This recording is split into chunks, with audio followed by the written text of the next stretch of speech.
inside the mind of Genghis Khan. Abandoned as a child on the unforgiving Mongolian steppes, he would rise from nothing to shake the medieval world. A boy once fighting for scraps became a conqueror, commanding millions, and built the largest contiguous empire in human history. So what dark forces drove Genghis Khan's relentless ambition and merciless tactics? Welcome to the Psych History channel, where history meets psychology, looking beyond the myth and into the mind. Born as Temujin in 1162, he was initially destined not to matter. He came from a minor clan in a fractured corner of the world, child of the steppe with no dynasty behind him, no empire to inherit. Yet by the time of his death in 1227, his Mongol empire stretched from the Pacific Ocean to the Caspian Sea, and under his heirs would span from Korea to Hungary, the largest contiguous empire the world has ever seen.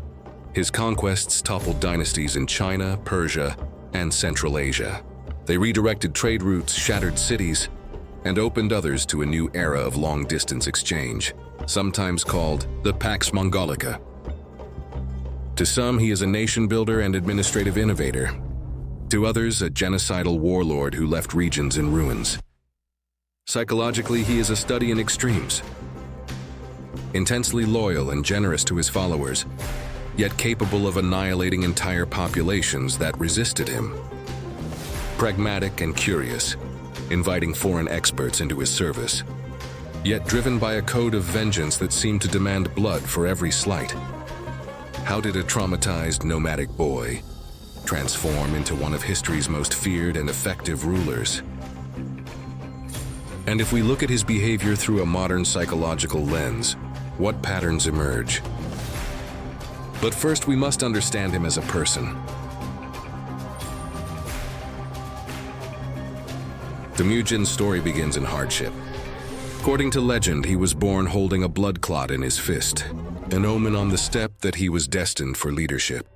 But destiny did not protect him from loss. As a boy, Temujin's father, Yasuge, was poisoned by enemy Tatars while traveling. Temujin was around 9. With their protector gone, his family's status collapsed. Their own clan abandoned Temujin's widowed mother and her children, casting them out to survive alone in a brutal landscape. They hunted rodents and wild fruit, living on the edge of starvation. In this environment, trust became dangerous. Scarcity turned inward. In a now infamous episode, teenage Temujin killed his older half-brother, Bektar, during a dispute over food and authority. It was fratricide born of desperation, but it also revealed a willingness to use lethal force to secure control, even within his own family. Psychologically, that moment foreshadows a pattern when power and survival were at stake. Temujin would choose decisive, even ruthless action. His early years were a sequence of traumas. At one point, he was captured by the Taichud, former allies of his father, and held in wooden stocks, effectively enslaved. He escaped only by seizing a brief lapse in his guards' attention and finding refuge with a sympathetic family. That escape reinforced 2 lessons: that captivity was intolerable, and that loyalty from a few could mean the difference between life and death. Temujin never forgot those who sheltered him, later rewarding them when he rose to power. Amid these ordeals, he also learned to form strategic bonds. He entered into a blood brother pact with another young warlord, Jamuka. He sought the patronage of his father's ally, Togrul, the Karaid leader, who helped Temujin rescue his kidnapped bride Borte from Merkid raiders.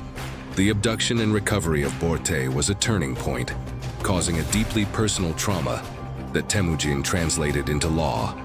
After reclaiming her, he reportedly forbid the traditional kidnapping of women in his emerging code, the Yasa.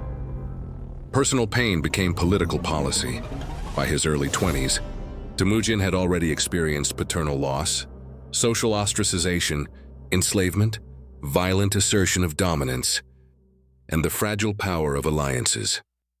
Psychobiographical analyses suggest these crucibles forged an inner world, marked by fierce self-reliance, hypervigilance to betrayal, and a readiness to respond with overwhelming force when threatened. Now let us turn to the socio-political context and how it shaped Khan as a universal ruler. To understand Temujin's rise, we have to understand his world. 12th century Mongolia was not a unified nation.